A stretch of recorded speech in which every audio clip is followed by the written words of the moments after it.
No entres, vete ahora mismo. Susurró la criada. Escapé.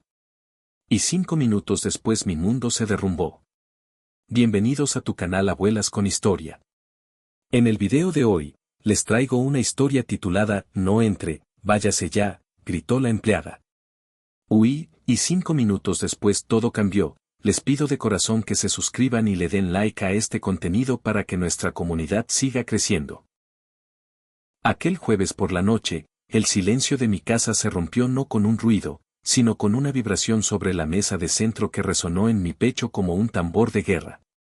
Cuando mis ojos enfocaron la pantalla iluminada, sentí que el tiempo se doblaba sobre sí mismo, deteniendo el latido de mi corazón por un instante que pareció eterno. El nombre en la notificación era Camila, mi hija. Después de más de 365 días de un silencio absoluto, gélido y castigador, ahí estaba su nombre brillando en la oscuridad de mi sala. Mamá, ¿podemos cenar el martes? Te extraño. Leí esas 7 palabras 1, 2, 10 veces, con las manos temblando tanto que tuve que dejar el teléfono sobre el sofá para no dejarlo caer. ¿Cómo era posible que una simple línea de texto tuviera el poder de disipar la niebla espesa y depresiva que se había instalado en mi alma desde el día en que ella decidió, sin previo aviso, que yo ya no era digna de formar parte de su existencia? La esperanza, esa traicionera emoción, brotó en mi pecho como una flor en medio del asfalto. Pero lo que encontré al llegar a su residencia no fue el abrazo cálido que soñaba, sino el inicio de una pesadilla. Mi nombre es Beatriz.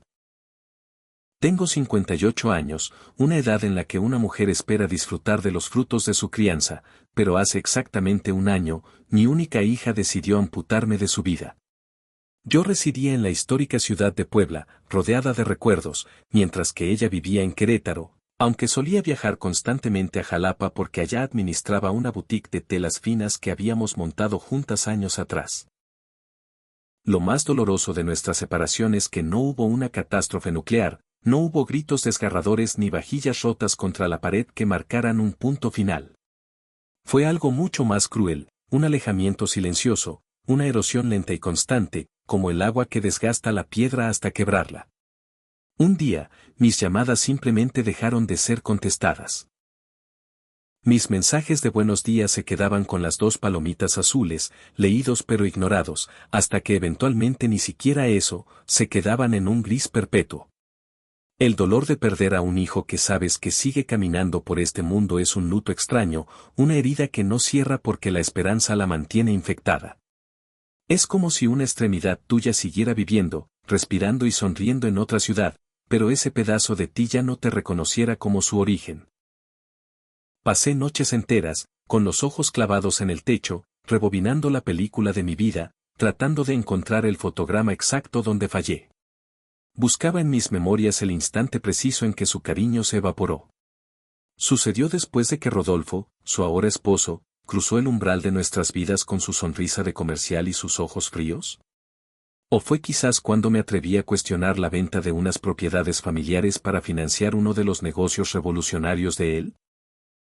Tal vez el punto de quiebre fue aquel brunch dominical en la Ciudad de México, cuando, preocupada por su semblante demacrado, le comenté suavemente que estaba perdiendo demasiado peso, que sus pómulos se veían afilados y enfermizos. Recuerdo que no fue ella quien contestó, sino Rodolfo, quien con una voz aterciopelada pero cortante, sentenció que yo debería ocuparme de mis propios asuntos médicos y dejar a su esposa en paz. Ahora, con ese mensaje brillando como un faro en la tormenta, me sentí como una náufraga sedienta que avista tierra firme, sin importarle si es un espejismo cruel o una salvación real. Los días que faltaban para el martes se estiraron como chicle bajo el sol. Faltaban 5 días, 120 horas que pesaban como siglos. La ansiedad me consumía. El martes, me probé y me quité ropa al menos media docena de veces. Finalmente, opté por el vestido verde esmeralda, ese que ella misma me había obsequiado en el último cumpleaños que celebramos juntas, cuando las risas aún eran genuinas. Me maquillé con esmero, aplicando capas de base para cubrir las ojeras y las líneas que la tristeza y el insomnio habían dibujado en mi rostro durante este año de soledad. Subí a mi automóvil y conduje los kilómetros que separaban mi vida de la suya, hasta llegar al exclusivo fraccionamiento privado en las afueras de Querétaro donde residían. Era la casa que yo misma les ayudé a conseguir, dando el enganche cuando todavía era bienvenida en su mesa. Rodolfo había insistido en mudarse allá por supuestas oportunidades laborales, alejándola de mi red de apoyo. Manejé con el corazón atorado en la garganta, ensayando mentalmente lo que diría, cómo la abrazaría sin asfixiarla. Estacioné mi vehículo frente a la imponente reja negra a las 7:45 de la noche, 15 minutos antes de la hora pactada. La puntualidad siempre fue mi fuerte, y no quería darles ni la más mínima excusa para retractarse de la invitación. Al observar la fachada, noté que el jardín delantero lucía diferente, estaba triste, apagado. Las hortensias azules que plantamos juntas, prometiendo cuidarlas, habían desaparecido, sustituidas por grava gris y arbustos secos. Respiré hondo, llenando mis pulmones de valor, acomodé un mechón rebelde de cabello en el espejo retrovisor y abrí la portezuela. Fue en ese preciso instante, cuando mi zapato tocó el pavimento, que la realidad dio un vuelco. Mientras caminaba por la acera hacia la entrada principal, vi a Rosario, la empleada doméstica que había servido fielmente a Camila durante años. Venía corriendo desde el costado de la casa, directo hacia mí. Su rostro, habitualmente sereno y amable, estaba desfigurado por la tensión. Era una máscara de pánico puro. Miraba compulsivamente hacia atrás, hacia las ventanas de la casa, como si el mismo diablo le pisara los talones. Antes de llegar a mi altura, se frenó en seco y susurró con una voz quebrada, casi un silbido agónico: «Señora Beatriz, por lo que más quiera». Su pecho subía y bajaba con violencia. «No entre ahí. Váyase. Arranque el coche y váyase lo más rápido posible». Me quedé petrificada, con la mano a medio camino de saludarla. Mi cerebro no lograba procesar la información. ¿Qué sucede, Rosario? ¿Es Camila? ¿Le pasó algo a mi hija? La angustia me golpeó el estómago. No es ella, señora, respondió abriendo los ojos desmesuradamente, inyectados en sangre por el estrés. Es usted. Se trata de usted. Por favor, confíe en mí como nunca lo ha hecho. Su vida corre peligro. No es seguro entrar en esa casa. Antes de que pudiera articular otra pregunta, Rosario volvió a mirar hacia la puerta principal y dio un paso atrás, temerosa. Tengo que volver a entrar antes de que noten mi ausencia. Váyase, señora Beatriz, huya. Y con la misma rapidez con la que apareció, corrió de regreso hacia la entrada de servicio, dejándome allí, plantada en la banqueta como una estatua de sal, con el corazón latiendo tan fuerte que los golpes retumbaban en mis tímpanos. ¿Qué demonios estaba ocurriendo? ¿Por qué Rosario, una mujer sensata y tranquila, parecía aterrorizada hasta la médula? ¿Y por qué mi hija, tras un año de silencio sepulcral, me invitaba a cenar justo ahora?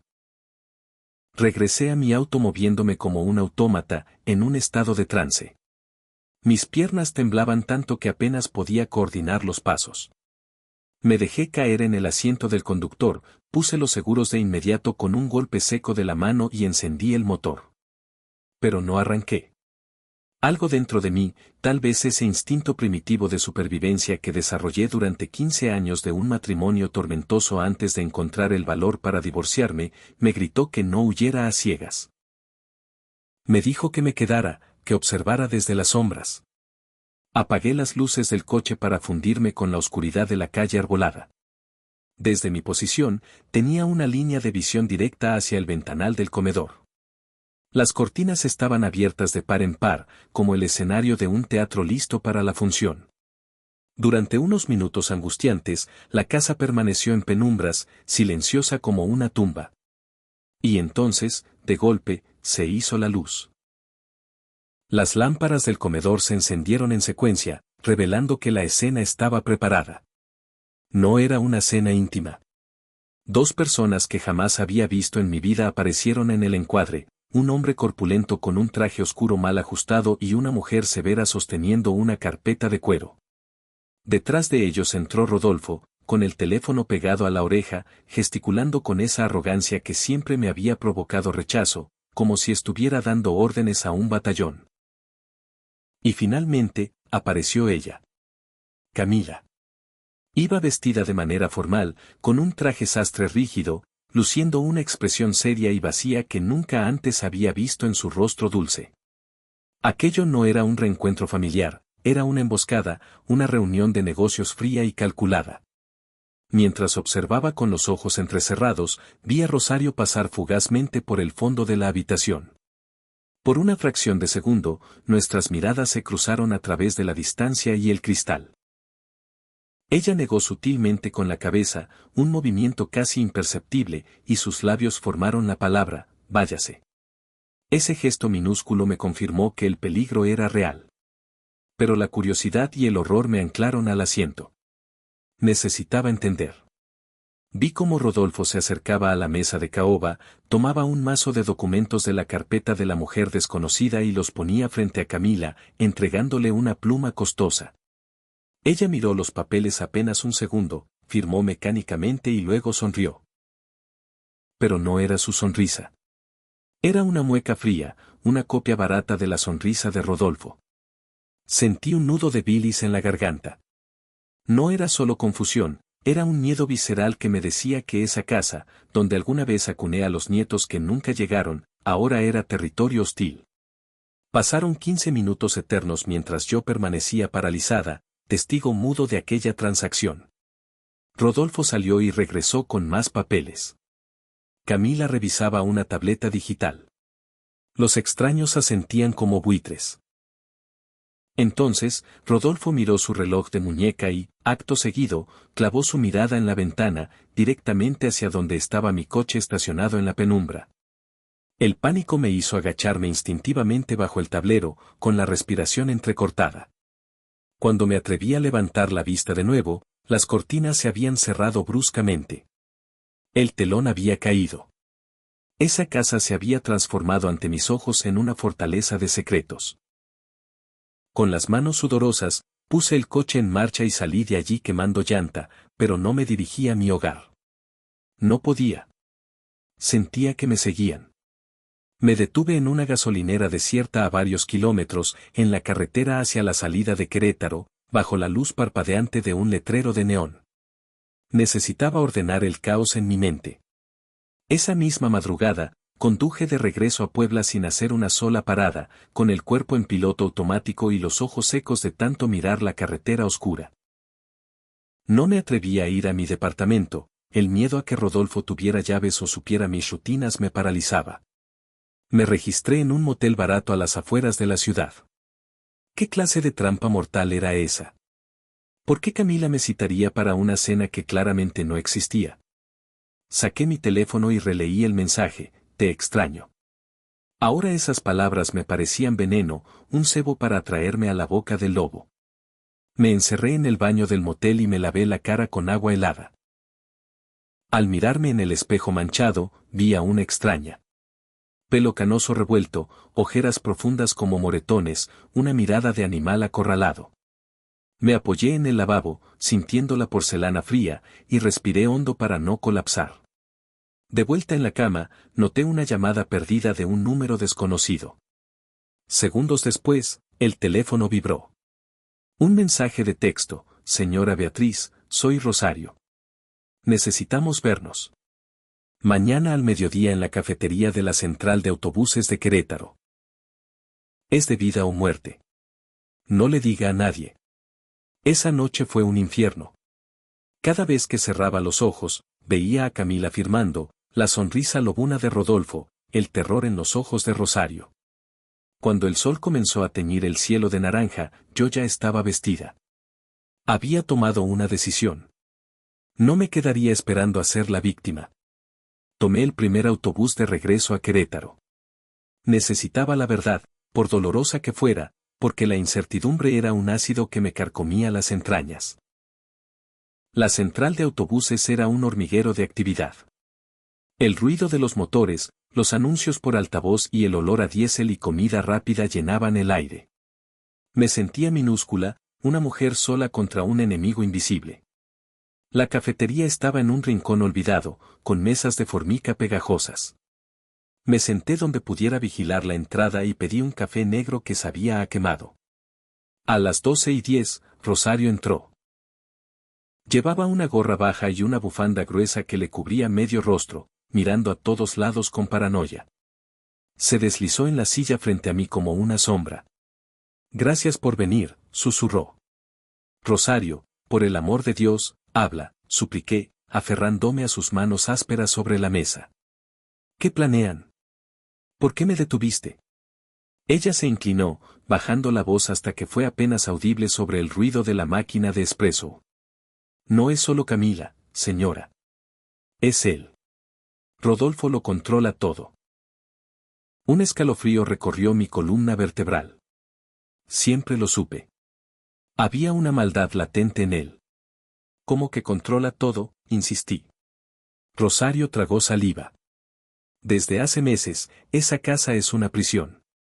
El señor Rodolfo ha aislado a Camila sistemáticamente. Primero fueron las amigas del club, luego los primos. Usted fue la pieza final.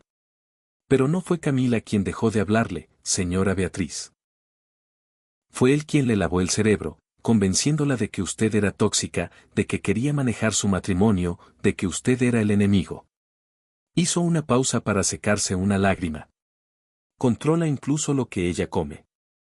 Le dice que está gorda, que si engorda la dejará. Por eso se ve tan enferma. Sentí ganas de vomitar. Las piezas del rompecabezas encajaban con un sonido macabro. El aislamiento, la pérdida de peso, la repetición de frases que no eran suyas. ¿Y la cena? ¿Para qué me invitaron si me odia?, pregunté con un hilo de voz. Rosario se acercó más, sus ojos llenos de pánico. Escuché una conversación. El señor Rodolfo necesitaba su firma. Dijo que necesitaban que usted estuviera presente para un accidente. Un accidente, repetí, sintiendo que la sangre se me helaba. Sí. Dijo que después del martes, todo sería de ellos. Hablaban de las propiedades que están a su nombre y del fideicomiso que su exmarido dejó para Camila, del cual usted es albacea hasta que ella cumpla 35 años, en un par de meses. Rosario apretó mis manos. Escuché al señor Rodolfo decirle a ese hombre del traje, la vieja ya no estorbará después de esta noche. Un resbalón en las escaleras, un poco de alcohol en su sangre y parecerá una tragedia lamentable. El mundo comenzó a girar. Mi yerno planeaba matarme. ¿Y mi hija? ¿Mi hija estaba de acuerdo? ¿Camila sabe esto?, pregunté, temiendo la respuesta. Ella ya no distingue la realidad, señora. Hace todo lo que él dice. Es como si estuviera bajo un hechizo o drogada. Pero creo que en el fondo ella no sabe lo del accidente. Él solo le dijo que usted iría a firmar la cesión de derechos. Me quedé en silencio, asimilando que había estado a punto de entrar en mi propia tumba. ¿Por qué me dices esto, Rosario? Podrías perder tu trabajo, o peor. Ella me miró con firmeza. Porque yo vi crecer a Camila. Porque mi propia hermana murió a manos de un hombre así, un controlador que la alejó de todos hasta que fue demasiado tarde. No voy a dejar que eso pase de nuevo. Abrió su bolso y sacó una pequeña grabadora digital. Grabé conversaciones. Tomé fotos de los documentos falsificados en el despacho. Están preparando testamentos, poderes notariales, todo para quedarse con su patrimonio en cuanto usted desaparezca.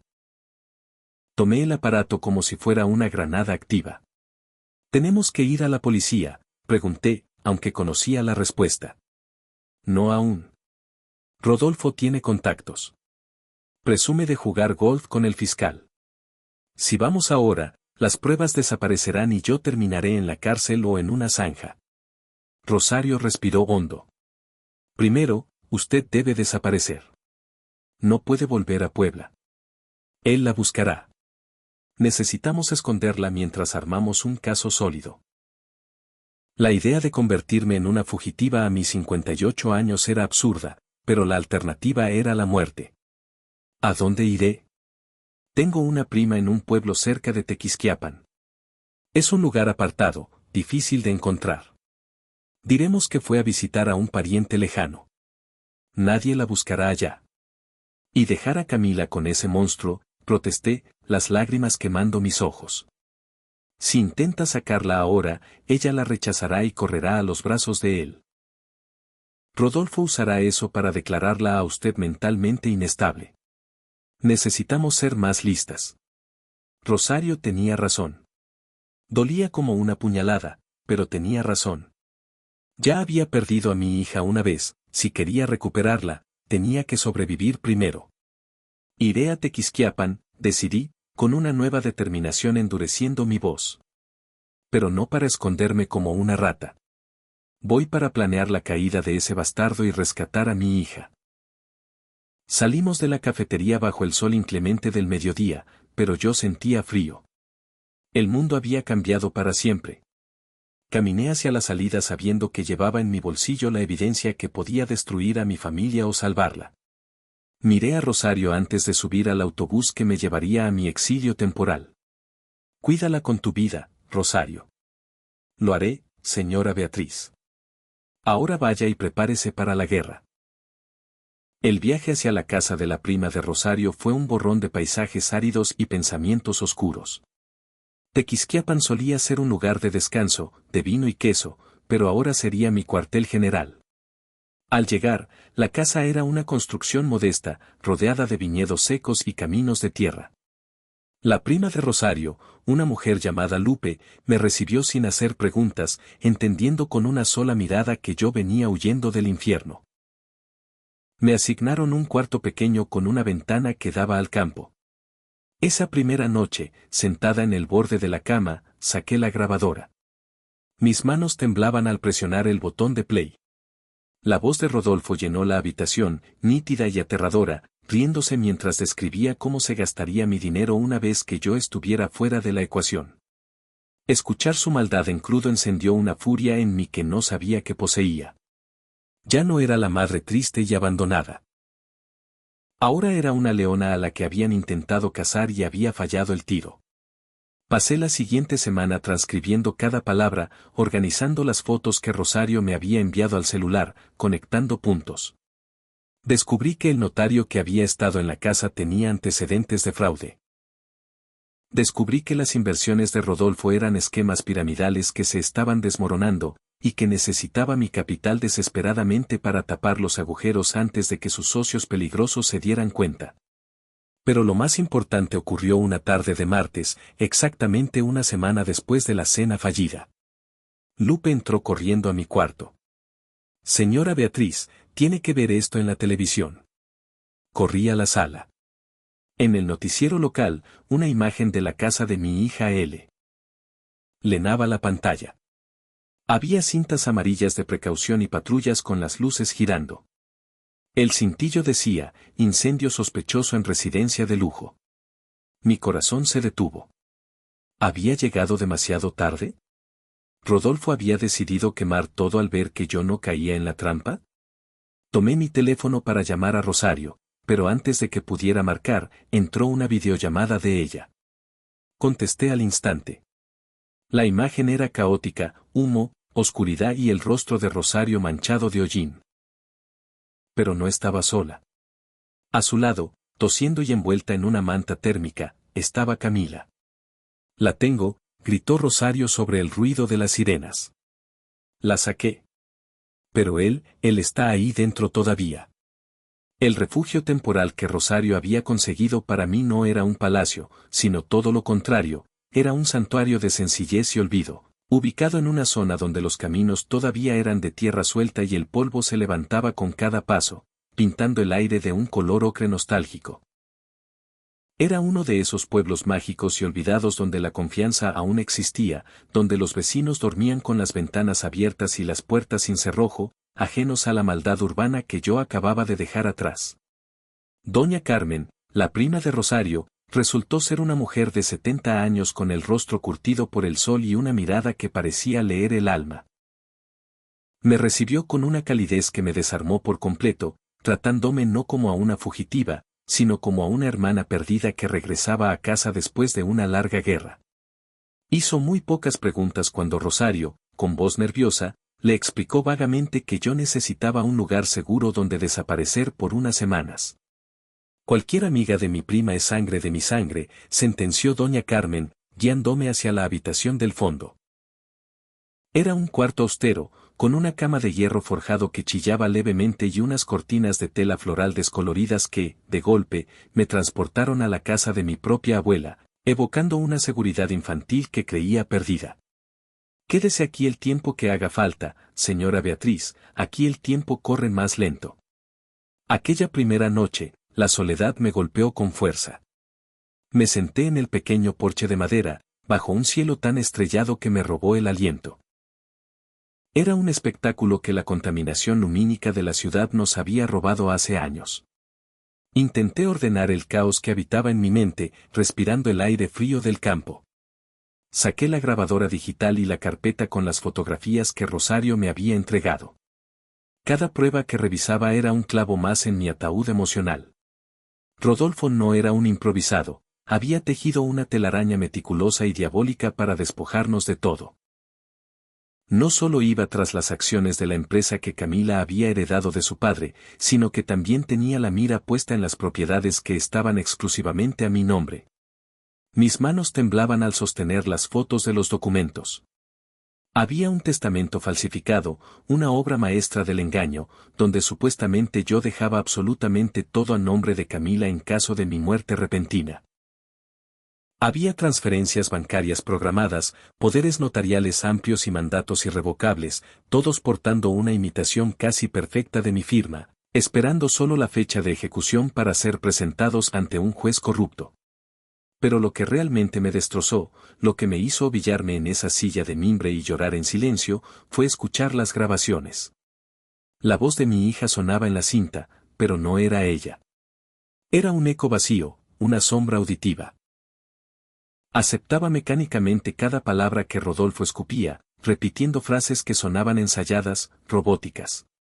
Decía que yo siempre había sido una controladora, que nunca la había apoyado en sus sueños, que merecía quedarme sola y pudrirme en mi dinero. Escuchar esas atrocidades con su timbre de voz era como ver a un ventrílocuo maligno manejando a mi niña como a una marioneta de trapo. Me dolía el pecho físicamente, como si me hubieran arrancado el corazón sin anestesia.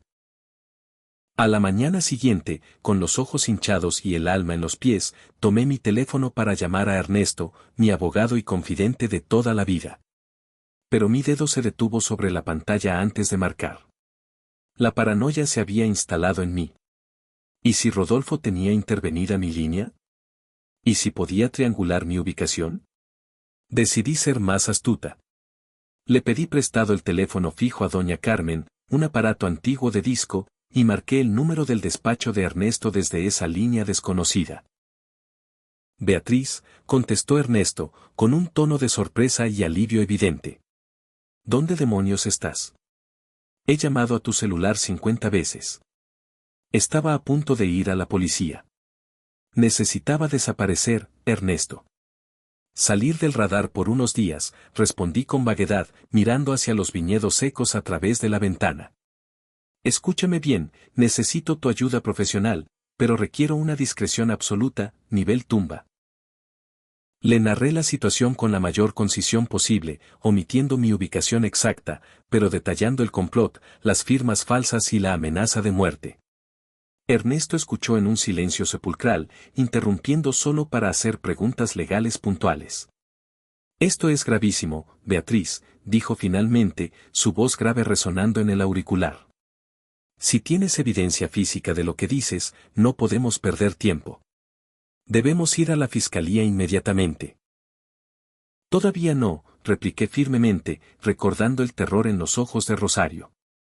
Rodolfo presume de tener a medio sistema judicial en su nómina. Si nos movemos por los canales tradicionales, las pruebas desaparecerán antes de que lleguemos al escritorio del juez. Tenemos que ser estratégicos, Ernesto. No puedo dar un paso en falso. Entonces, ¿cuál es tu plan? ¿Qué sugieres que hagamos?, preguntó él, frustrado pero leal. Necesito algo irrefutable. Pruebas que sean tan sólidas que nadie pueda encubrirlas. Algo que involucre jurisdicción federal. Ernesto guardó silencio, procesando mis palabras. Tengo un viejo amigo en la Fiscalía General de la República, alguien que opera fuera del círculo corrupto local. Puedo tantear el terreno con él sin dar nombres reales todavía. Pero Beatriz, por ahora, necesito que hagas algo por mí. Necesito los originales. Ve a mi departamento, entra con tu llave y busca la carpeta azul marino que guardo en el fondo del closet del pasillo. Ahí están las escrituras originales y los poderes reales. Es nuestra única defensa. La llave de repuesto sigue donde siempre, con la señora Rodríguez en el 302, confirmé. En los días subsiguientes, me obligué a adaptarme a una rutina monástica en la casa de doña Carmen. Durante las horas de sol, me dedicaba a ayudarla a desgranar maíz o a limpiar el patio, cualquier tarea física que mantuviera mis manos ocupadas y mi mente alejada del abismo. Pero al caer la noche, mi cuarto se convertía en una sala de guerra. Revisaba las transcripciones, unía puntos, trazaba cronologías. Rosario, arriesgando su propia seguridad, me enviaba mensajes de texto en clave desde un celular barato de prepago. El señor está nervioso. Grita mucho. Pregunta por usted a los vecinos. Camila camina como sonámbula. Parece confundida. Escuché una pelea. Él está haciendo llamadas raras a números extranjeros. Menciona un plan B. Cada mensaje era una inyección de adrenalina tóxica. ¿Qué demonios era el plan B? ¿Cómo estaba procesando Camila mi repentina desaparición?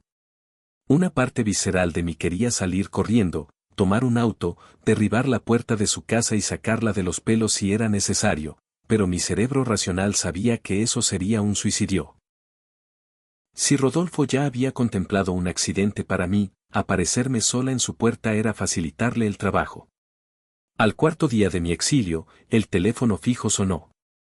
Era Ernesto. Beatriz, logré contactar a mi enlace federal. Está interesado, dice que el perfil encaja con una red de fraude que están investigando, pero necesita más carne. Y. Beatriz, fui a tu departamento. El cambio en su tono de voz hizo que se me erizara la piel de la nuca. ¿Qué pasó, Ernesto? ¿Conseguiste la carpeta? Alguien se nos adelantó, Beatriz. La puerta no estaba forzada, pero adentro, todo estaba patas arriba. Cajones volcados, colchones rajados. Buscaron a fondo. La carpeta azul no estaba. Se la llevaron. Sentí que el suelo se abría bajo mis pies. Esa carpeta era mi seguro de vida, contenía los documentos que probaban la legitimidad de mis bienes. Están un paso adelante, murmuré, sintiendo náuseas. ¿Qué más? Hay algo peor. Hay una investigación activa en tu contra, soltó Ernesto sin anestesia. ¿Qué? ¿De qué estás hablando? ¿Investigación de qué? Parece que alguien, anónimamente, reportó irregularidades masivas en la contabilidad de la boutique de telas. Te acusan de evasión fiscal y lavado de dinero. Es un montaje absurdo, lo sé, pero la maquinaria ya está en marcha y hay órdenes de presentación. La estrategia de Rodolfo se revelaba ante mis ojos con una claridad aterradora. Si yo salía de mi escondite, no sería como la víctima, sino como una criminal. Me arrestarían, destruirían mi credibilidad pública y, mientras yo me pudría en una celda preventiva, él desmantelaría mi patrimonio con total impunidad.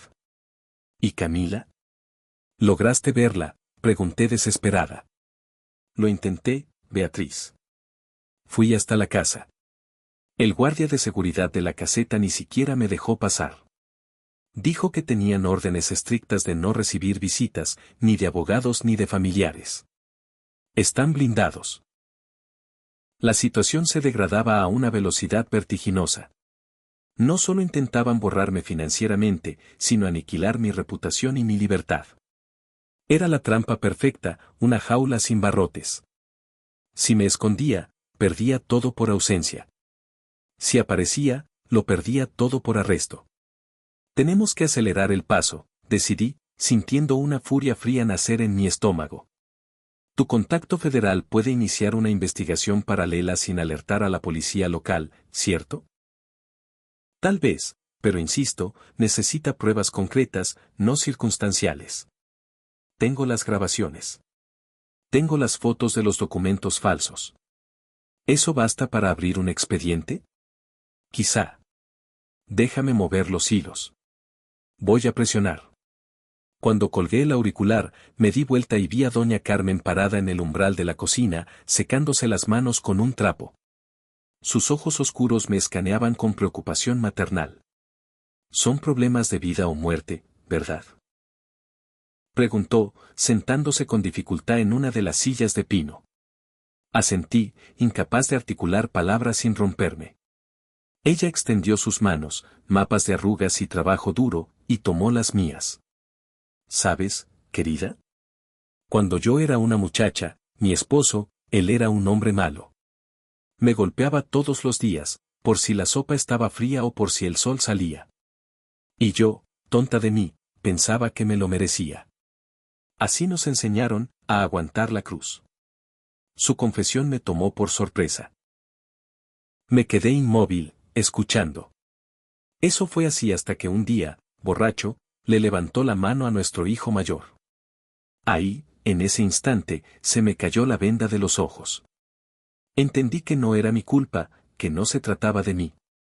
Se trataba de él, de su podredumbre, del poder enfermo que necesitaba ejercer para sentirse hombre.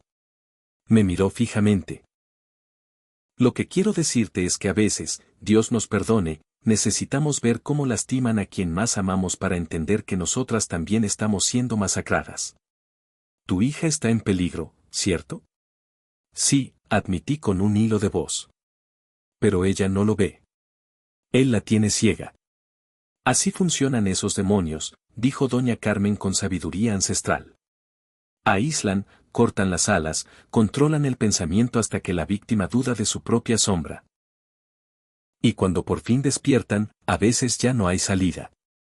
¿Cómo escapaste tú?, me atreví a preguntar. Una sonrisa triste y enigmática cruzó su rostro. Yo no escapé. Él se murió. Le dio un infarto fulminante en medio de uno de sus berrinches. Dios tiene un sentido del humor muy negro, ¿no crees? Se levantó despacio, alisándose el delantal.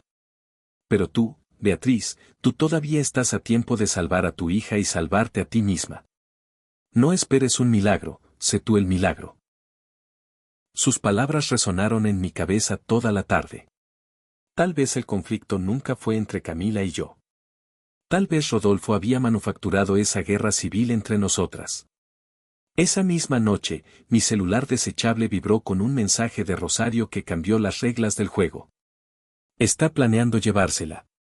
Escuché una llamada con una inmobiliaria. Hablan de una casa en el extranjero, algo definitivo. Dijo textualmente, ustedes dos nunca volverán a verse, voy a cortar el cordón umbilical de raíz. ¿Llevársela? ¿Sacarla del país? El pánico me inundó. Si Rodolfo lograba sacar a Camila de México, la perdería para siempre. En una tierra extraña, sin idioma, sin red de apoyo, completamente dependiente de él, terminaría de consumirla. No podía esperar a la burocracia. No podía confiar en que el sistema legal, lento y torpe, llegara a tiempo. Mi hija estaba en peligro inminente. Tenía que sacarla de esas garras antes de que cruzara la frontera. Llamé a Ernesto de nuevo, sin importarme la hora. Cambio de planes, Ernesto. Tira los manuales legales a la basura. No vamos a esperar la investigación. ¿Qué tienes en mente, Beatriz? Me asustas. Vamos a sacarla de ahí, respondí, sorprendiéndome de la firmeza de acero en mi propia voz. Vamos a entrar a esa casa, vamos a sacar a mi hija y tú me vas a ayudar a hacerlo. Los siguientes 2 días fueron un torbellino de planificación clandestina. Desarrollamos una operación que, en cualquier otra circunstancia, habría parecido el guión de una película barata, pero la desesperación es la madre de la invención. Ernesto, aunque renuente al principio por las implicaciones legales, terminó aceptando que la amenaza de fuga era real y urgente. Entiendes que esto es prácticamente un secuestro a ojos de la ley si ella no quiere venir, ¿verdad?, me advirtió. Esto puede salir mal de mil maneras. Lo entiendo. Pero prefiero ir a la cárcel por intentar salvarla que ir a su funeral o no volver a verla nunca más. Ernesto activó a sus contactos no oficiales. Uno de ellos era el comandante Salazar, un ex policía federal convertido en investigador privado en Querétaro, un hombre que conocía los callejones oscuros de la ciudad. La otra pieza clave era la doctora Elena, una psicóloga especialista en desprogramación de sectas y víctimas de abuso narcisista severo.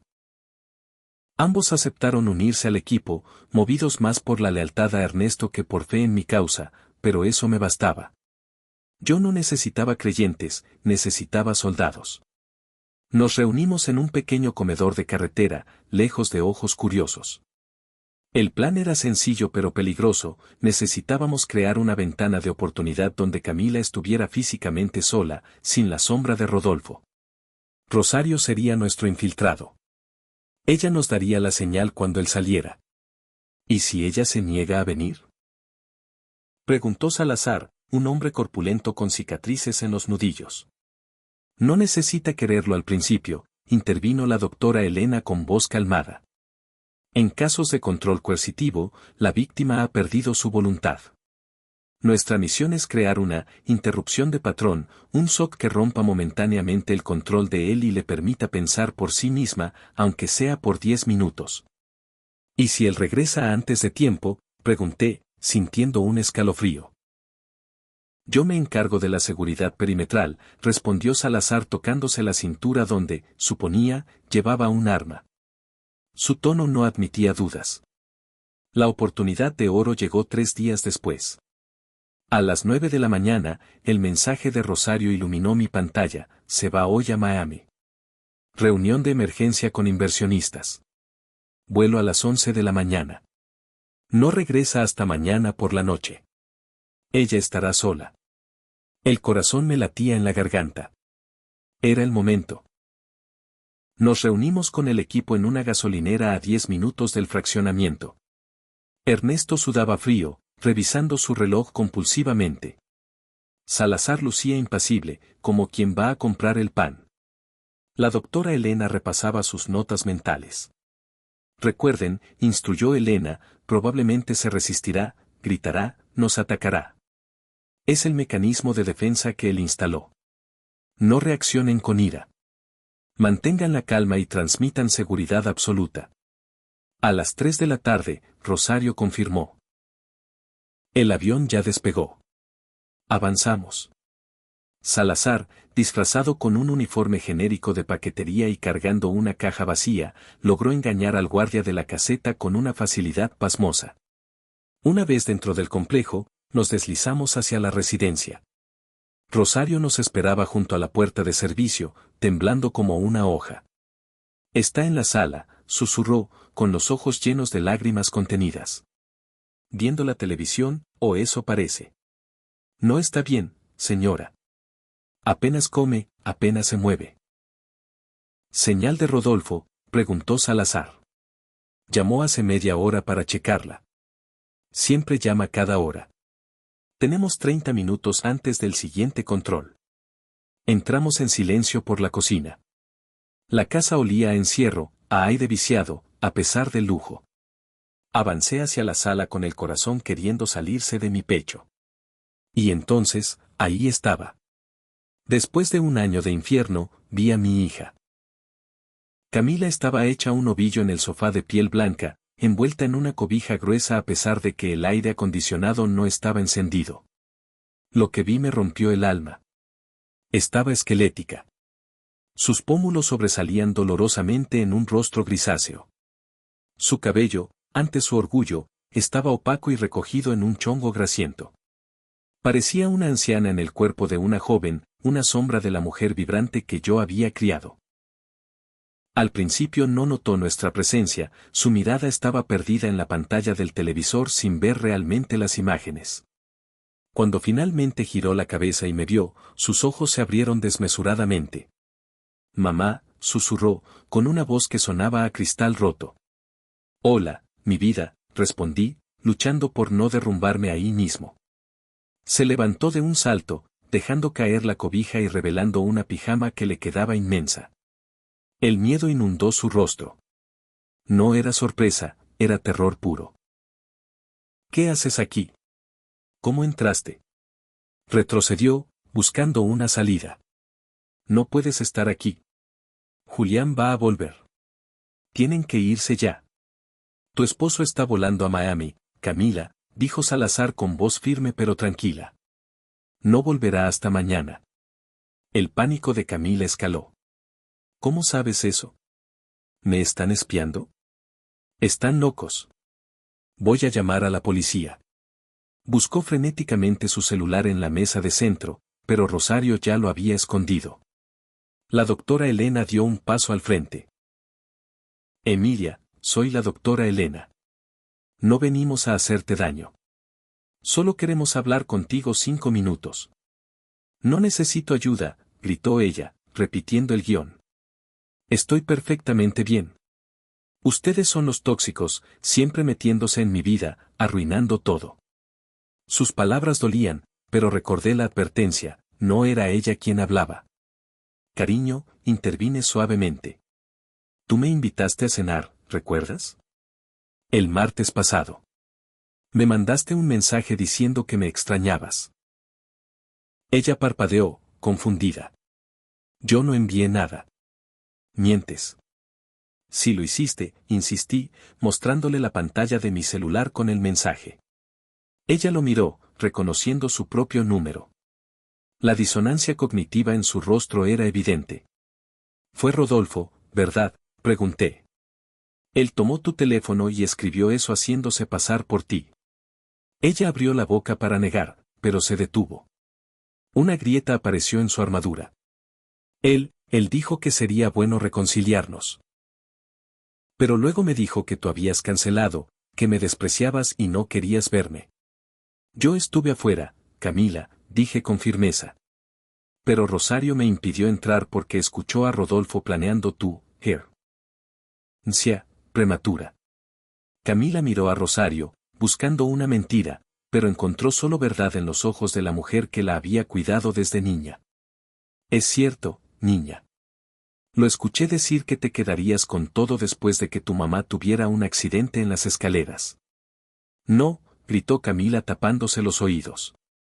Él me ama. Él me protege. ¿De qué te protege?, preguntó Elena implacablemente. ¿Del mundo? ¿De tu madre? Mírate al espejo, Camila. ¿Eres feliz? ¿Estás sana? ¿O vives aterrorizada de cometer un error?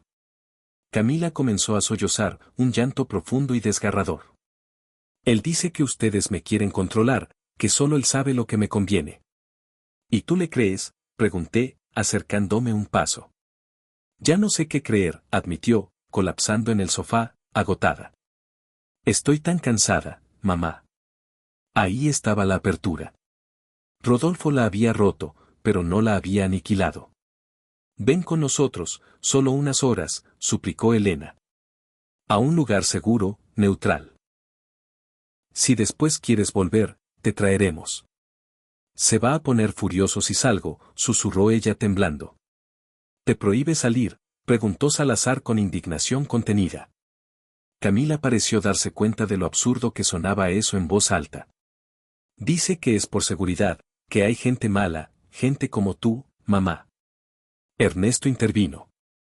Emilia, él te dijo que tu madre quería separarlos por celos, ¿verdad? Porque ella fracasó en su matrimonio. Ella asintió. Mi vida, dije mirándola a los ojos. Tu padre y yo nos separamos por infidelidad, lo sabes. Yo solo quiero que seas feliz. Si ese hombre te hiciera brillar, yo sería su mayor fan. Pero te está apagando. Te está matando en vida. El llanto de Camila se intensificó. Ahora él dice que estoy loca, que necesito medicación, que tal vez debería internarme. Que nadie me va a querer si no me cuido, que debería besar el suelo que pisa por aceptarme como soy. Mi corazón se fracturó en 1000 pedazos al escuchar esa confesión. Mi hija, esa mujer que alguna vez fue un volcán de seguridad y carisma, estaba reducida a cenizas, dudando hasta de su propio reflejo en el espejo. Camila, intervino Rosario, dando un paso cauteloso hacia ella, como quien se acerca a un animal herido. El señor Rodolfo no es el santo que tú crees. Te está manipulando con la misma frialdad con la que falsificó la firma de tu madre. ¿Qué documentos? ¿De qué hablas? Preguntó Camila, frunciendo el ceño, incapaz de procesar tanta información de golpe. Ernesto abrió su maletín de cuero y extrajo las copias de las fotografías que Rosario había tomado clandestinamente. Estos, dijo con voz grave, extendiéndole los papeles. Tu firma y la de tu madre, imitadas a la perfección. Es la arquitectura de un fraude masivo para apoderarse de las propiedades, de las acciones de la textilera, de absolutamente todo. Camila tomó las hojas con manos temblorosas. Sus ojos escaneaban los trazos, pasando de la confusión al horror absoluto. Esto se parece a mi firma, pero yo jamás firmé una cesión de derechos así. Y esta es la de mi mamá, en documentos que ni siquiera sabía que existían. De pronto, el silencio se rompió con el estruendo del teléfono fijo de la casa. Todos dimos un salto. El reloj de pared marcaba la 1:30 de la tarde. La hora exacta de la llamada de control de Rodolfo. Es él, susurró Camila, y el color abandonó su rostro por completo. El pánico regresó a sus ojos como una marea negra. Si no contesto se va a poner como loco. Contesta, ordenó la doctora Elena con voz firme pero calmada. Actúa con normalidad. Di que todo está en orden. No dejes que no tu miedo. Camila nos miró a todos, paralizada por la indecisión. El teléfono seguía sonando, cada timbrazo aumentando la tensión en la sala. Finalmente, con un esfuerzo sobrehumano, levantó el auricular. Hola, amor, dijo, intentando inyectar casualidad en su tono, aunque la tensión era palpable. Sí, estoy aquí en casa. No, nada nuevo. Hizo una pausa, escuchando la voz al otro lado. Sí, estoy siguiendo la dieta al pie de la letra. No, no ha venido nadie. Nos miró con los ojos desorbitados. Rodolfo estaba interrogándola. No, no te estoy ocultando nada. Sí, estoy sola. Bueno, solo Rosario está aquí limpiando. Otra pausa, esta vez más larga y angustiosa. Rodolfo, no estoy mintiendo, por favor no me hables así. No, no estoy llorando. La desesperación quebró su voz. Era evidente que Rodolfo, con su instinto de depredador, había olido el miedo a través de la línea. Tenemos que irnos ya, murmuró el comandante Salazar, evaluando la situación con frialdad táctica. La coartada se cayó. Camila, susurré, acercándome. Cuelga y vámonos. Por favor. Ella me miró con el auricular aún pegado a la oreja, lágrimas silenciosas trazando caminos en sus mejillas pálidas. Entonces, en un destello de lucidez que me devolvió el alma al cuerpo, habló al teléfono con una firmeza nueva: Rodolfo, tengo que colgar. Me siento mal. Y cortó la llamada, ignorando el timbrazo furioso que siguió casi al instante. Va a llamar a la caseta de vigilancia, dijo ella, tomando su bolso con urgencia. Tenemos que salir antes de que bloqueen las rejas. No hubo tiempo para felicitaciones. Salimos disparados por la puerta trasera, tal como habíamos entrado. Salazar corrió por el vehículo mientras nosotros esperábamos agazapados en el patio de servicio, con los nervios a flor de piel ante cualquier ruido. Me va a encontrar, murmuró Camila, abrazándose a sí misma para contener los temblores. Él siempre me encuentra. Es omnipotente. No esta vez, le prometí, atreviéndome a tomarla del brazo y apretarlo con fuerza. Esta vez yo soy tu escudo y no voy a permitir que te toque un solo pelo. El auto derrapó frente a nosotros. Subimos atropelladamente. Salazar pisó el acelerador, maniobrando con destreza pero sin exceder la velocidad para no levantar sospechas. Por el espejo retrovisor, vi al guardia de seguridad salir de su caseta con el radio en la mano, mirando a todos lados como un perro de presa. Habíamos escapado por segundos. Ya en la autopista, el celular de Rosario vibró en su bolsillo. Contestó, poniéndose pálida al instante. Señor Rodolfo, no sé dónde está la señora. Yo salí al mercado. Colgó y nos miró con terror. Está histérico.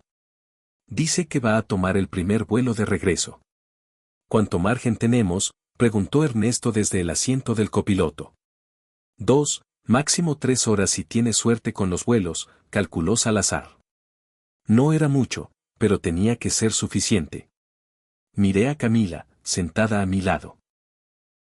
Se veía aliviada y aterrorizada a partes iguales, como alguien que acaba de saltar de un avión sin saber si el paracaídas abrirá.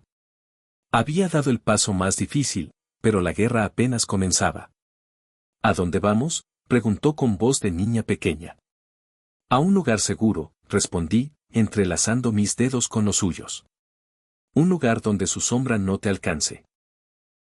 Mientras el auto devoraba kilómetros de asfalto, alejándonos de aquella mansión de pesadillas, sentí una mezcla de pavor y determinación de acero. Rodolfo vendría tras nosotras con todo su arsenal de furia y dinero, pero yo no retrocedería ni un milímetro. Mi hija me necesitaba y yo iba a ser la madre leona que ella merecía. El lugar seguro era una pequeña finca rústica propiedad de la familia de Salazar, ubicada a unos 100 kilómetros de la ciudad, perdida entre cerros y vegetación seca. Lo suficientemente aislada para ser invisible, pero lo bastante cerca de la civilización para no quedar incomunicados. La casa principal era modesta, de adobe y teja, con 3 habitaciones y una cocina de leña que olía a humo y recuerdos. Camila permaneció en un silencio catatónico durante casi todo el viaje. De vez en cuando sacaba el celular que Rosario le había devuelto y miraba la pantalla iluminarse con el nombre de amor, pero no contestaba. Cada vibración del aparato le provocaba un espasmo físico. «Podemos apagarlo, ¿sabes?», sugirió la doctora Elena con suavidad maternal. «No tienes por qué escuchar su voz ahora». Camila dudó un segundo, como si apagar el teléfono fuera un acto de traición suprema, pero finalmente se lo entregó a Elena, quien lo silenció y lo guardó en el fondo de su bolso. Al llegar a la finca, el crepúsculo teñía el cielo de morado y naranja. Las primeras estrellas empezaban a puntear la oscuridad.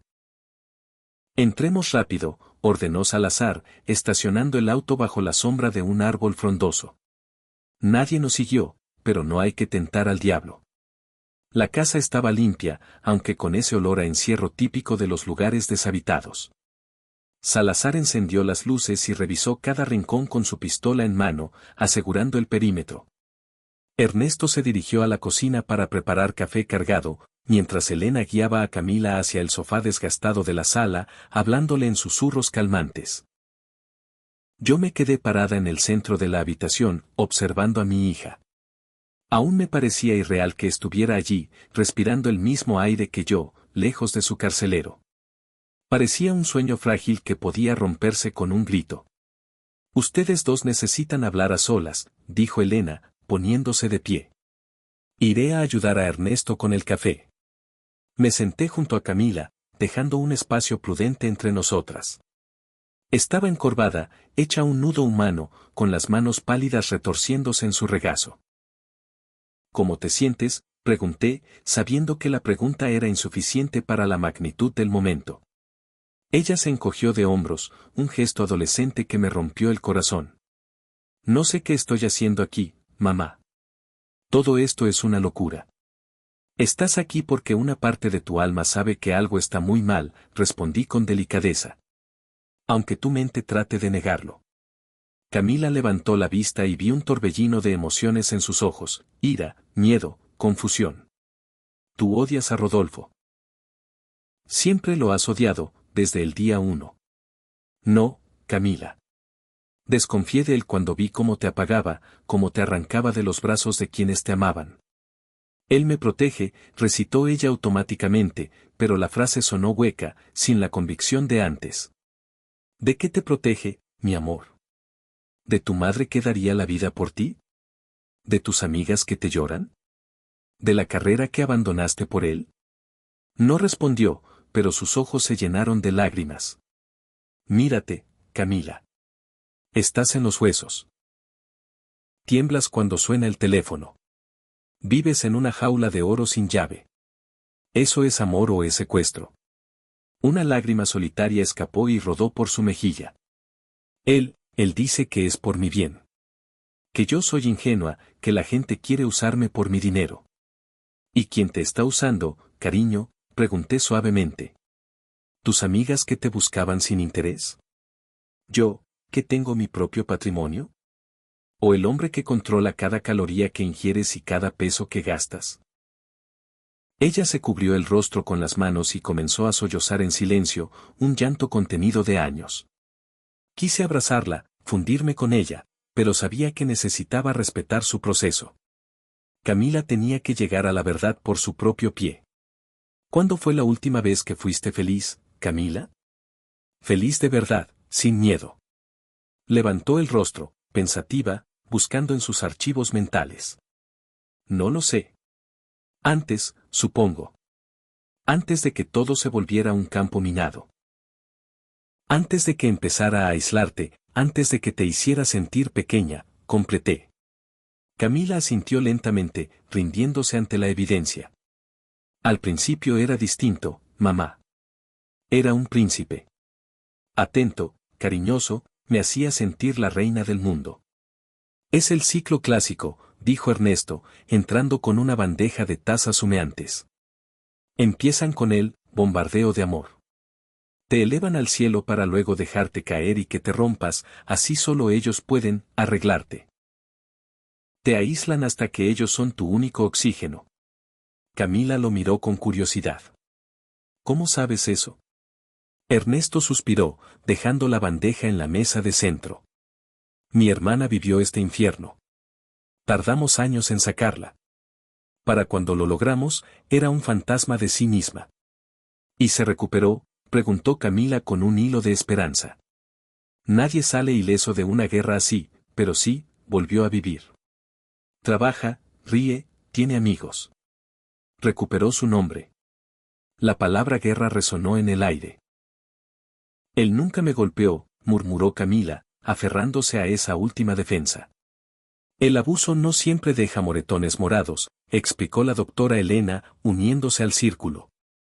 El control financiero, el aislamiento social, la manipulación emocional, la luz de gas, todo eso es violencia, a veces más letal que un golpe. Luz de gas, repitió Camila, saboreando el término amargo. Es cuando te hacen dudar de tu cordura, continuó Elena. Cuando te dicen que lo que viste no pasó, que lo que sentiste es una exageración, que estás loca. Camila guardó silencio y pude ver los engranajes de su mente girando, reescribiendo su historia. Él hace eso todo el tiempo, admitió con voz quebrada. Cuando le reclamo algo, me dice que lo imaginé. Cuando lloro, dice que soy una dramática hormonal. Y cuando alguien como tú, mamá, intentaba abrirme los ojos, él me convencía de que tenías envidia de nuestra felicidad perfecta. Yo solo quería verte libre, hija, dije con la garganta cerrada. El teléfono de Salazar sonó, cortando la atmósfera densa. Contestó con monosílabos secos y colgó con el rostro endurecido. Malas noticias. Rodolfo está en la casa de doña Carmen. Uno de mis contactos en la municipal me avisó. Logró rastrear la llamada que hiciste desde el teléfono fijo, Beatriz. Sentí un golpe frío en el estómago. ¿Doña Carmen está bien? Sí, ella no estaba, gracias a Dios. Pero él está interrogando a los vecinos, mostrando fotos, ofreciendo recompensas. Es cuestión de horas para que alguien cante que las vio salir. Camila palideció aún más. Nos va a encontrar, susurró con terror. Es el fin. No, aseguró Salazar. Nadie conoce esta ubicación, salvo gente por la que metería las manos al fuego. Y si llega a aparecer, estamos listos. Se abrió la chamarra ligeramente, dejando ver la cacha de su arma. Tengo permiso de portación y no dudaré en defender este perímetro. Ver el arma me dio escalofríos, pero también una extraña tranquilidad. Rodolfo no era un hombre que entendiera de razones, entendía de fuerza. ¿Qué sigue?, preguntó Ernesto. Está claro que no se detendrá. Mañana a primera hora vamos a la Fiscalía Federal, decidí. Mientras más tiempo pasemos escondidas, más vulnerables somos. De acuerdo, asintió Salazar. Tengo un amigo fiscal que es incorruptible. Él nos recibirá y tomará la denuncia directamente. Miré a Camila, que temblaba como una hoja al viento. ¿Estás lista para hablar, mi amor? ¿Para contar tu verdad y hundirlo? Ella dudó, el miedo librando una batalla campal contra su instinto de supervivencia. Finalmente, asintió. Sí. Ya no quiero tener miedo. Estoy harta de vivir de rodillas. Esas palabras fueron mi combustible. Entonces está decidido. Mañana se acaba su reinado. Esa noche, organizamos turnos de vigilancia. Salazar y Ernesto se turnarían para patrullar el exterior. Elena le dio un té de hierbas con un sedante suave a Camila, que estaba al borde del colapso nervioso. La llevé a la habitación de huéspedes y la arropé como cuando tenía 5 años. Mamá, murmuró, luchando contra el sueño. Dime, cielo. Perdóname. Por elegirlo a él. Por dejarte sola. Le acaricié la frente, apartando un mechón de pelo sucio. No hay nada que perdonar. Los monstruos son expertos en disfrazarse de príncipes. No fue tu culpa. No me sueltes, pidió, cerrando los ojos. Nunca más, prometí, con lágrimas en los ojos. Nunca más te soltaré. Me quedé ahí hasta que su respiración se hizo profunda y rítmica. Al verla dormir, tan frágil pero a salvo, sentí una fuerza ancestral recorrer mis venas. Nadie volvería a tocarla. Nadie. Salí sigilosamente a la sala. Ernesto, Salazar y Elena discutían en voz baja. ¿Se durmió?, preguntó Elena. Sí. Cayó rendida. Me senté, aceptando otra taza de café. ¿Qué posibilidades reales tenemos mañana? Altas, dijo Salazar. Con tu testimonio, el de Rosario, las grabaciones y los documentos falsos, el juez debería dictar prisión preventiva oficiosa. Es fraude, falsificación, violencia intrafamiliar equiparada y tentativa de feminicidio si logramos probar lo del accidente. ¿Y si falla?, pregunté, el miedo siempre presente. Plan B, dijo Ernesto. La sacamos del estado. Tengo una casa segura en Chiapas. Desaparecen hasta que enfriemos el terreno. La idea de huir otra vez me revolvía el estómago, pero haría lo necesario. Finalmente, el cansancio me venció. Elena me obligó a ir a descansar a la otra habitación. Fuiste una guerrera hoy, Beatriz, me dijo antes de cerrar la puerta. Me recosté mirando las vigas de madera del techo. Había sido el día más largo de mi vida. Me dormí con la imagen de Camila sonriendo, una imagen del pasado que esperaba recuperar en el futuro. Soñé con tiempos mejores, con risas en la cocina y paz. Pero la paz es frágil. Me desperté de golpe con el sonido inconfundible de un cristal estallando.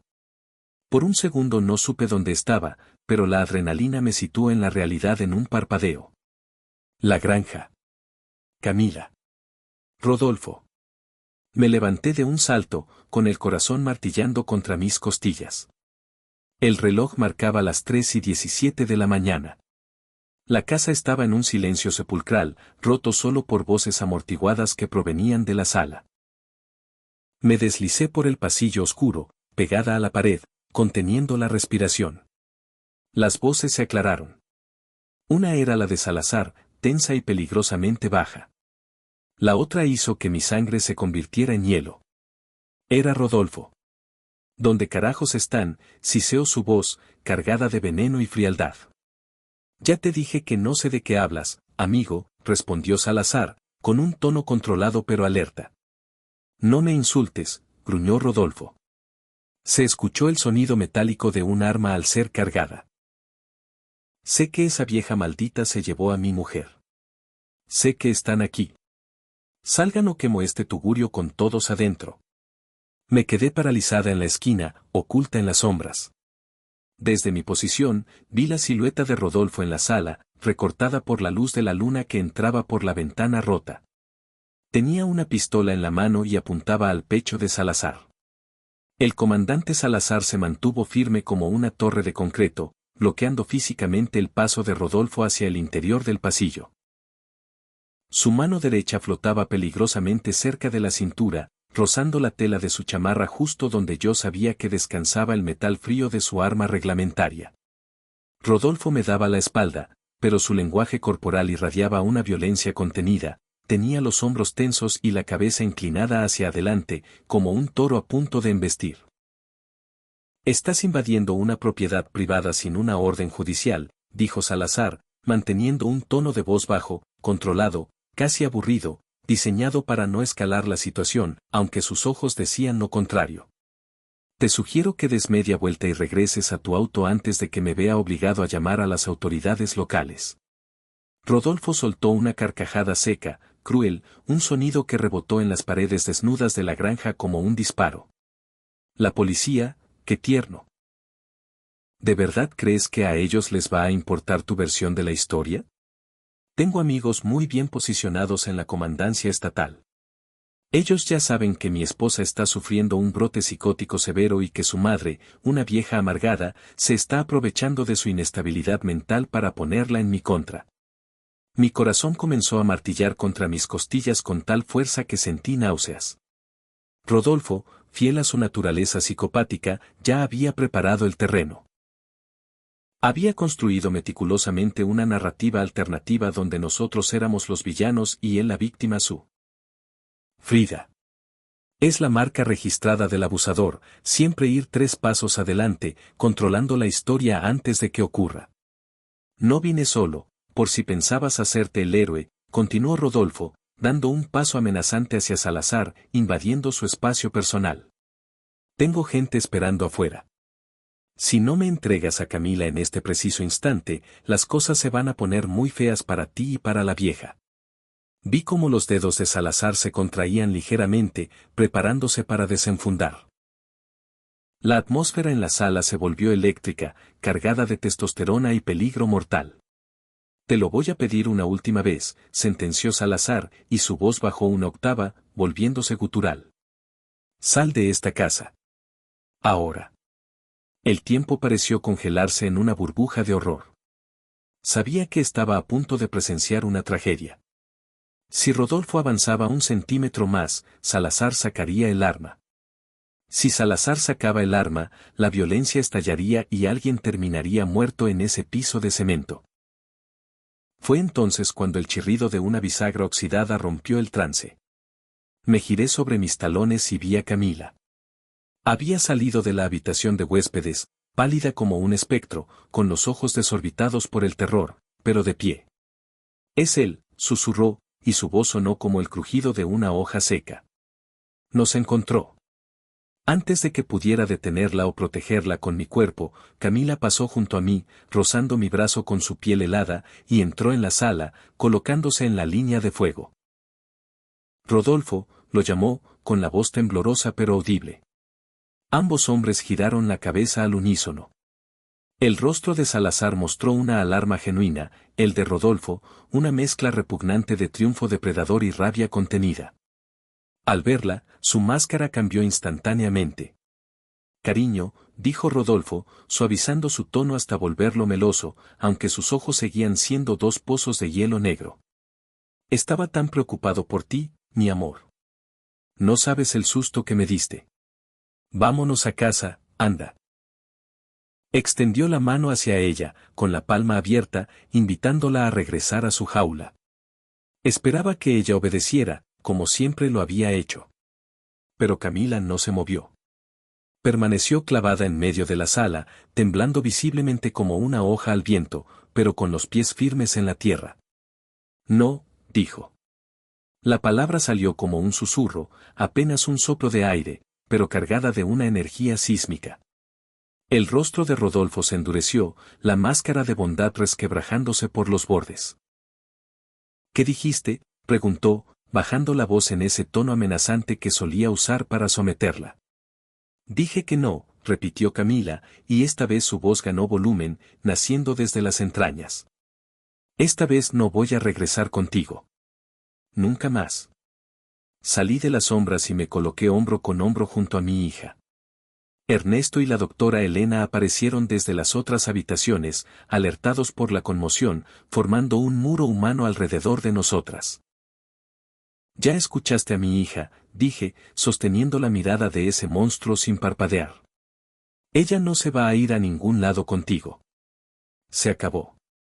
Rodolfo nos escaneó a todos, su mirada viajando de Camila a mí, luego a Salazar y a los demás. Por un segundo, vi los músculos de su mandíbula tensarse, calculando las probabilidades de un ataque físico.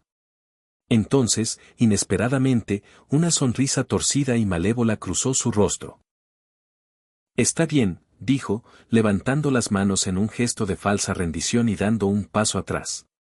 Si así es como quieren jugar, juguemos. Metió la mano en el bolsillo de su saco y sacó un teléfono celular de última generación. Marcó un número rápido y habló con voz fuerte y clara, aquí están. Entren. Más tarde entendería la magnitud de su astucia. Horas antes, Rodolfo no solo había rastreado la llamada, sino que había levantado un reporte formal por privación ilegal de la libertad y secuestro, acusándome a mí de haber drogado y sustraído a su esposa. De repente, el exterior de la granja estalló en luz. Haces potentes de luz blanca y azul inundaron las ventanas de la sala, atravesando las cortinas delgadas y cegándonos momentáneamente. El sonido de motores y sirenas cortas llenó el aire nocturno. Como les dije, continuó Rodolfo, ensanchando su sonrisa hasta mostrar los dientes. No vine solo. Salazar corrió hacia la ventana y espió por una rendija. Maldita sí, murmuró entre dientes. Hay al menos 3 vehículos allá afuera y uno es una patrulla oficial rotulada. Se me cayó el alma a los pies. ¿Cómo era posible? ¿Cómo había logrado poner a la fuerza pública de su lado con tanta rapidez? Sentí que el sistema entero se nos venía encima. ¿Lo ves, mi amor?, dijo Rodolfo, volviéndose hacia Camila con esa condescendencia que helaba la sangre. Todo el mundo sabe que tu madre te está manipulando, que te secuestró para alejarte de quien realmente te cuida. Ellos están aquí para rescatarte. Para llevarte a donde perteneces. Camila lo miró. El miedo seguía ahí, vivo y pulsante en sus pupilas dilatadas, pero algo había cambiado. Había una brasa de indignación ardiendo en el fondo. No, dijo por tercera vez, y esta vez la palabra sonó como una sentencia. No voy a irme contigo. Ni hoy, ni nunca. La sonrisa de Rodolfo vaciló y finalmente se desmoronó, dando paso a una furia desnuda y primitiva. No tienes elección, estúpida, gritó, perdiendo los estribos y avanzando hacia ella. Eres mi esposa. Haces lo que yo digo. Siempre lo has hecho y siempre lo harás. En ese instante, un golpe seco y autoritario retumbó en la puerta principal de madera. Policía estatal. Abran la puerta inmediatamente. Ernesto me lanzó una mirada desesperada, buscando una solución legal en segundos. ¿Qué hacemos? Si no abrimos, van a entrar a la fuerza. Tenemos las pruebas, le recordó Elena con urgencia. Las grabaciones, los documentos falsos. No estamos cometiendo ningún delito, estamos protegiendo a una víctima. ¿Pero nos van a escuchar?, pregunté, sintiendo como el pánico me cerraba la garganta. ¿Y si Rodolfo ya les vendió su historia? ¿Y si ya decidió quiénes son los buenos y quiénes los malos? Salazar tomó una decisión ejecutiva. Abrimos. Si nos resistimos, nos van a sacar esposados y eso le dará la razón a él. Caminó hacia la puerta, quitó el cerrojo y la abrió de par en par. 2 policías uniformados entraron con las manos en sus fundas, seguidos por un hombre de traje gris con cara de pocos amigos que supusimos era un detective de la fiscalía. ¿Qué está pasando aquí?, ladró el detective, barriendo la sala con una mirada acusadora. Rodolfo cambió de piel instantáneamente. Su postura agresiva se disolvió y adoptó el papel del esposo angustiado y vulnerable. Detective Ramírez, gracias a Dios que llegaron, dijo con voz quebrada. Como le expliqué en la denuncia, mi esposa desapareció ayer. Su madre, esa mujer de ahí, la convenció de huir, aprovechándose de su estado mental. Yo solo intento llevarla de regreso a casa para que tome su medicación. El detective miró a Camila, evaluándola. Señora, ¿es esto cierto? ¿Está usted aquí bajo coacción? Antes de que Camila pudiera articular palabra, Rodolfo intervino, bloqueando su voz. No está bien, detective. Mírela, está temblando. Tiene antecedentes de crisis nerviosas. No sabe lo que dice. La rabia me invadió como un volcán en erupción. Mi hija no tiene ningún problema mental, grité, dando un paso al frente. Es ese hombre quien la ha manipulado, aislado y abusado psicológicamente durante años. Es un criminal. El detective me miró con un escepticismo insultante. Señora, cálmese. Tenemos un reporte oficial que indica que usted sustrajo a la víctima. Eso es absurdo, protestó Ernesto, sacando su tarjeta de abogado. Soy su representante legal.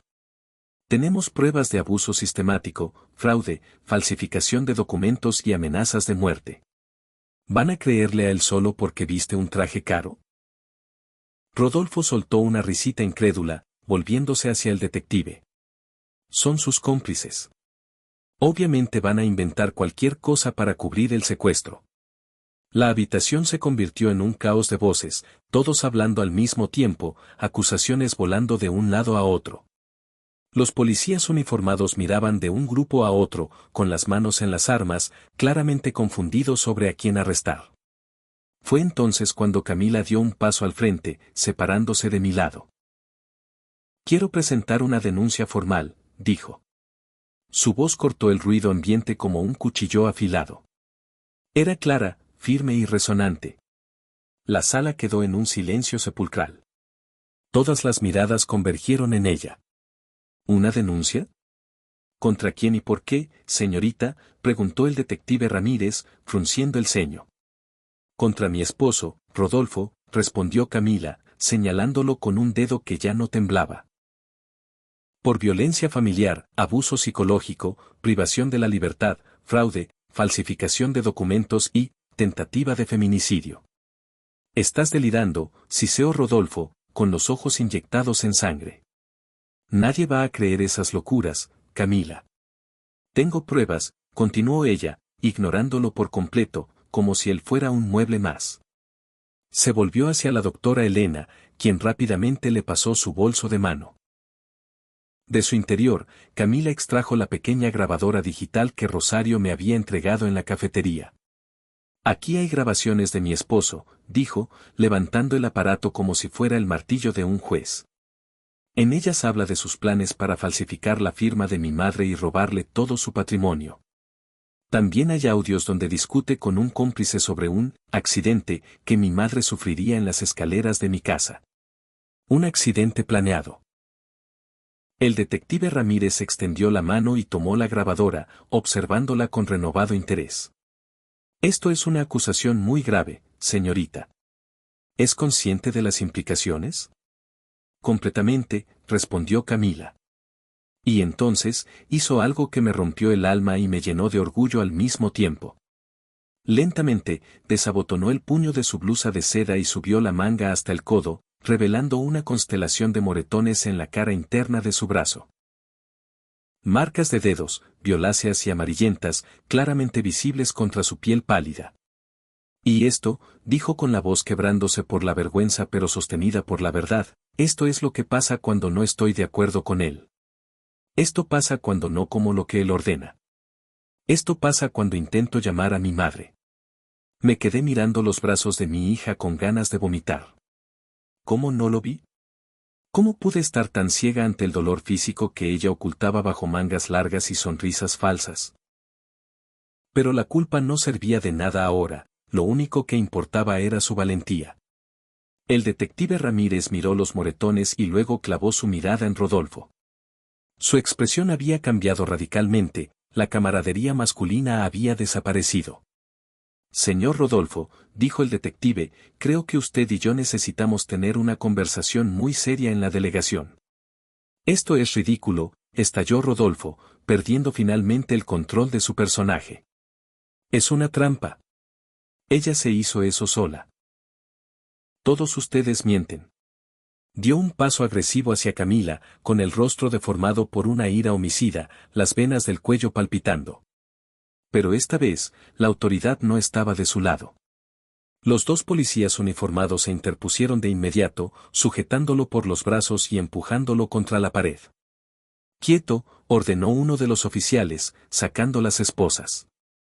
«Queda detenido por presunta violencia intrafamiliar y lesiones. Tiene derecho a guardar silencio. No entienden nada». Seguía gritando Rodolfo mientras forcejeaba inútilmente contra el metal de las esposas. «Ella es mía. No puede dejarme. Yo la hice. Sin mí no es nada».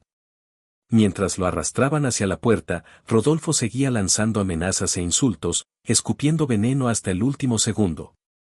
Camila permaneció inmóvil, observando la escena con una sola lágrima solitaria deslizándose por su mejilla, como si estuviera viendo el exorcismo de un demonio que la había poseído por años.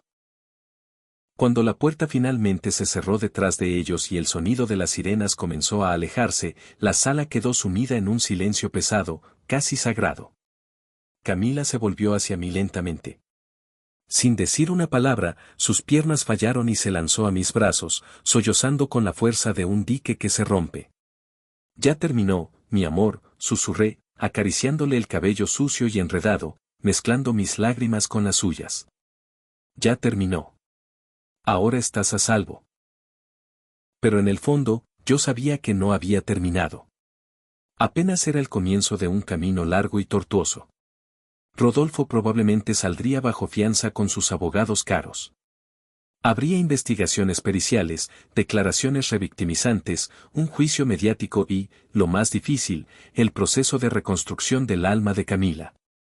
Pero por primera vez en más de 300 días, sentí el calor de la esperanza en mi pecho. Mi hija había recuperado su voz. Había dado el primer paso fuera del abismo, y yo juré ante Dios que estaría a su lado en cada centímetro del ascenso. Los meses siguientes fueron una batalla campal, tal como lo habíamos anticipado. Rodolfo fue liberado bajo fianza a las 48 horas, pero el juez dictó una orden de restricción severa. Fiel a su arrogancia, la violó 3 veces en las primeras semanas, enviando regalos amenazantes y apareciéndose cerca de nuestro refugio, lo que resultó en la revocación de su libertad y su ingreso a prisión preventiva mientras se armaba el caso mayor. Camila y yo decidimos quemar las naves. Nos mudamos a un pequeño departamento en Querétaro, una ciudad donde nadie conocía nuestros nombres ni nuestra historia. Empezar de cero a los 60 años no fue fácil, pero era vital. Los primeros días de convivencia fueron desgarradores. Camila alternaba entre momentos de lucidez brillante y periodos de oscuridad profunda, donde la abstinencia de su droga emocional la hacía dudar de todo. «Y si él tenía razón, mamá», murmuró una noche, sentada en posición fetal en el balcón, mirando las luces de la ciudad. «¿Y si soy una inútil que no puede vivir sin su guía?» «Viviste 25 años sin él, Camila», respondí con firmeza amorosa, sirviéndole un té. «Y eras una mujer brillante, independiente, llena de fuego. Esa mujer sigue ahí, solo está dormida bajo los escombros».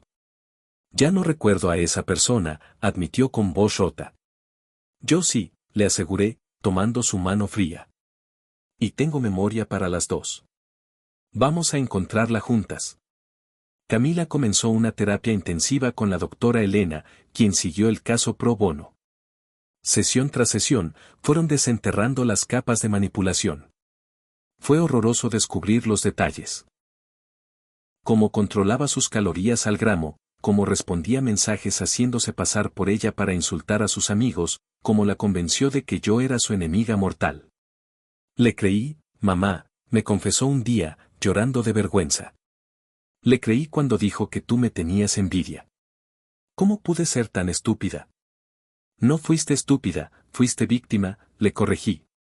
«Los depredadores como él son maestros ilusionistas. Encuentran tu grieta más pequeña y meten ahí una palanca hasta romperte. Ernesto lideró la ofensiva legal. La investigación forense de las finanzas reveló un monstruo de 1000 cabezas. Rodolfo no solo había falsificado firmas, había creado una red de lavado de dinero y desvío de recursos que involucraba cuentas en paraísos fiscales, robando no solo a Camila, sino a varios socios anteriores. Es un depredador serial, nos explicó Ernesto con los expedientes en la mano. Ustedes no fueron las primeras, pero gracias a su valentía, serán las últimas. El juicio llegó 1 año y medio después. Ver a Camila subir al estrado fue el momento más orgulloso de mi vida. Ya no era la sombra temblorosa de la granja, era una mujer herida pero de pie, contando su verdad con una elocuencia que silenció a la defensa. Rodolfo, sentado en el banquillo de los acusados, lucía pequeño, desinflado, sin su traje caro y sin su poder. Fue declarado culpable de fraude equiparado, falsificación, violencia familiar y tentativa de despojo agravado. La sentencia fue contundente, 15 años de prisión efectiva sin posibilidad de libertad anticipada por la gravedad de los delitos financieros conexos. Al salir del juzgado, bajo un sol radiante, Camila respiró hondo, llenando sus pulmones de aire libre. Es extraño, dijo, todavía duele una parte de mí. Como si me hubieran amputado un miembro gangrenado. Sanará, le prometí. Quedará la cicatriz, pero dejará de doler. Han pasado 5 años desde aquella noche fatídica en la granja. 5 años de sanación, de lágrimas, de recaídas y de triunfos. Camila terminó una maestría en psicología y ahora trabaja coordinando un refugio para mujeres violentadas, transformando su dolor en un escudo para otras. Yo sigo administrando mi librería, que ahora es un punto de encuentro para la comunidad. Julián, o Rodolfo, como quiera llamarse ese fantasma, se pudre en una celda, olvidado. Hoy es domingo por la tarde. Estamos en el jardín de la casa que compramos juntas, celebrando la vida con una carne asada. El olor a carbón y risas llena el aire. Rosario está aquí, dejó de ser empleada para convertirse en socia y parte fundamental de nuestra familia. Ernesto, Salazar y Elena brindan con cervezas frías. Miro a mi hija. Está radiante, con un vestido colorido que deja ver sus brazos, ahora fuertes y libres de marcas. Se ríe a carcajadas de un chiste de Salazar, y esa risa es la música más hermosa que he escuchado en mi vida. Ella nota mi mirada y se acerca, sentándose a mi lado en la banca de madera. ¿En qué piensas, mamá?, pregunta, recargando su cabeza en mi hombro. En lo irónica que es la vida, respondo, acariciando su mejilla. A veces tenemos que atravesar el infierno descalzas para valorar el cielo. Ella asiente. ¿Sabes qué aprendí de todo esto? ¿Qué, mi amor? Que el amor de verdad no duele. El amor no te encierra, no te hace sentir pequeña. El amor te da alas, te hace gigante. Me aprieta la mano. Como tu amor por mí. Las lágrimas me nublan la vista. Hace 5 años, yo era una mujer desesperada espiando por una ventana. Hoy, soy testigo del renacimiento de mi hija. Gracias por no rendirte conmigo, mamá, susurra. Eso hacemos las madres, Camila. Nunca nos rendimos. Y mientras el sol se pone, bañando nuestro refugio en oro líquido, sé que finalmente hemos ganado. No porque él esté preso, sino porque nosotras somos libres. Gracias infinitas por haberme acompañado en este viaje tan doloroso pero necesario. Ahora me gustaría leerte a ti, ¿desde qué país nos estás viendo hoy? Y lo más importante, ¿qué harías tú si estuvieras en mi lugar o si vieras a alguien pasar por esto? Déjamelo en los comentarios, los leo todos. Nos vemos hasta la próxima historia.